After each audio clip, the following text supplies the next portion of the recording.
Hi, my name is Aimée and welcome to Island Buddha podcast / YouTube channel. Some days I'll be vlogging, some days I'll be YouTubing, and on other days I might be podcasting.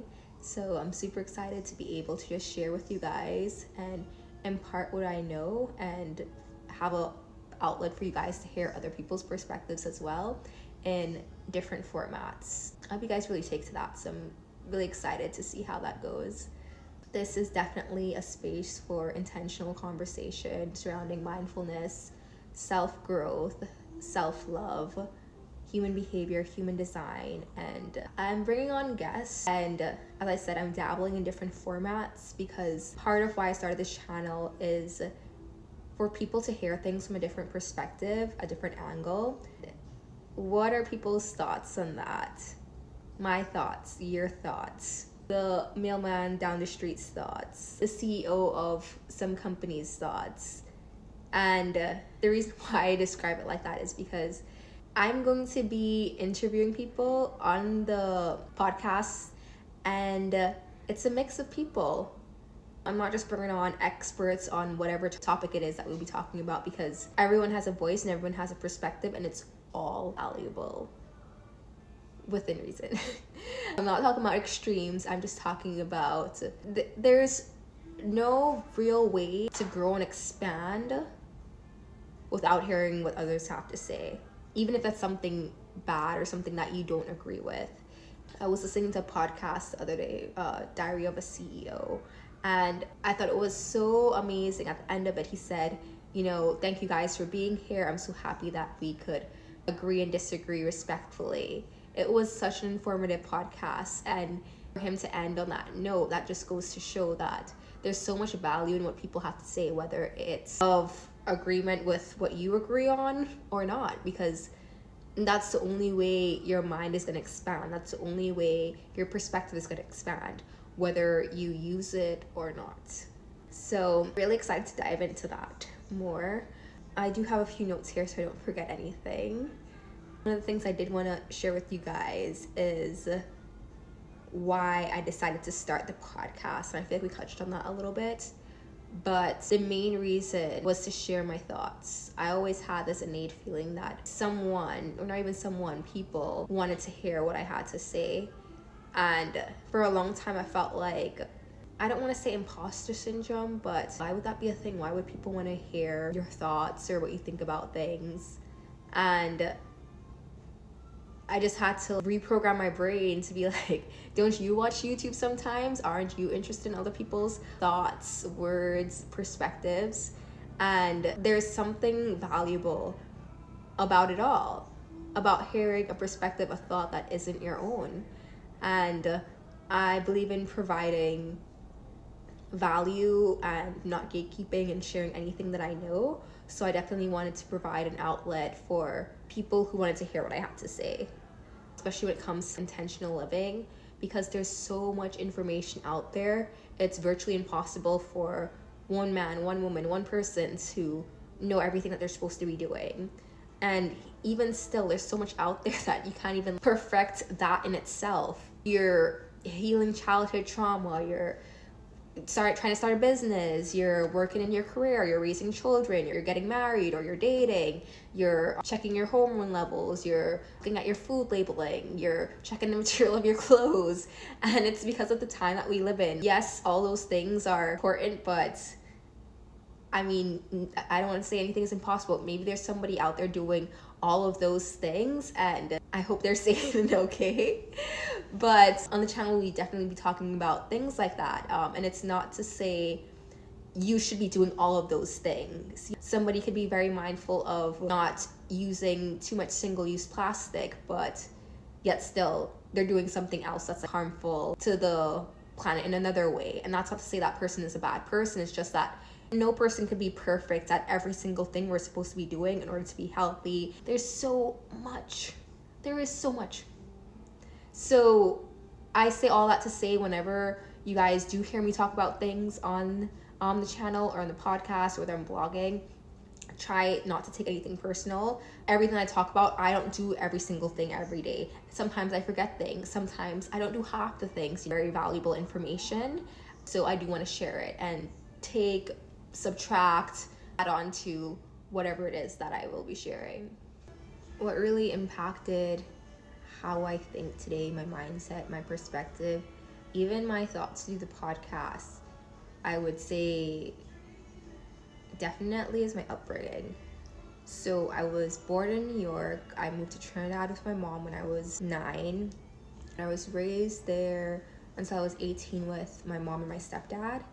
And I think being in a tropical environment, everyone's very cool, calm, collected for the most part. And my stepdad also played a huge role in it. He's one of the most mindful, self-aware, knowledge-seeking, ambitious, kind person I know. And I feel like I definitely would have been a different person if he didn't come into our lives. And I feel so blessed because, not that I compare myself to anyone, but I definitely see the value in how I was brought up. And as I said, he was a huge part of that. Both my dads, actually, they're very similar in certain ways. So yeah, shout out to Uncle Anthony, aka Eon Distributors. But yeah, today I went looking for a new bra. Haven't worn a bra in a very long time because I just felt it was unnecessary, but there are times when it is called for and very necessary. So I went on the hunt for one. I went into the store, and on the external tag it said 100% cotton. So I was like, okay.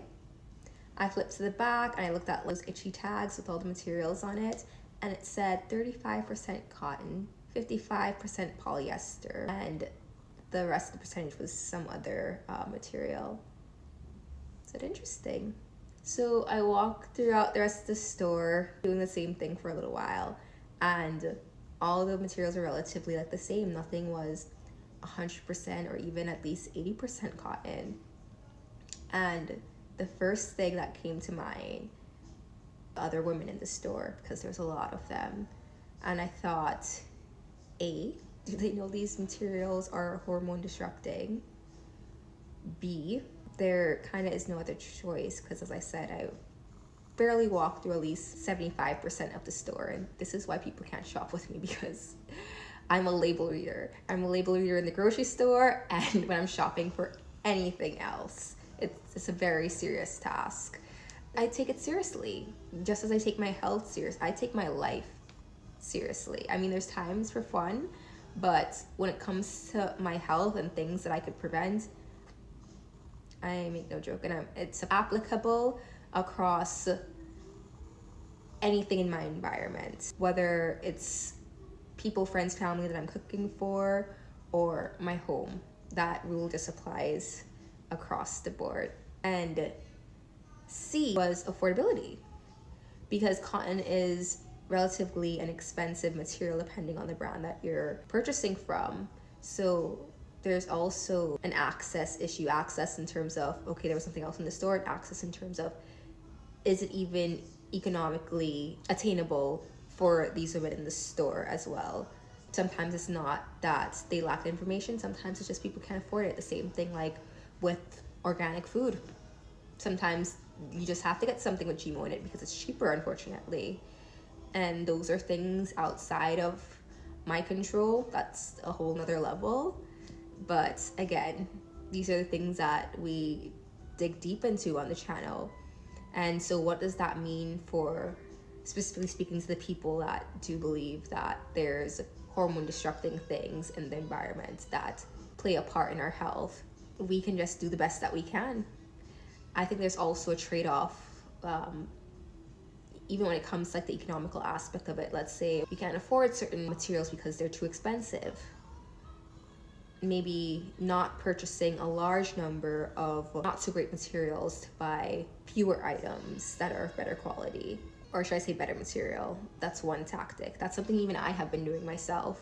I remember when I just started university and I just moved back to America, and I was shopping at all these fast fashion stores, Forever 21, H&M, and then as I got older, I just realized the quality wasn't that good because they don't last that long, and two, the materials are very crappy.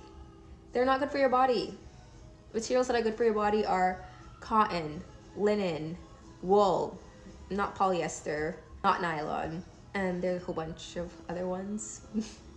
I'm glad I got to share that little insight with you guys, and that is what every episode is going to sound like.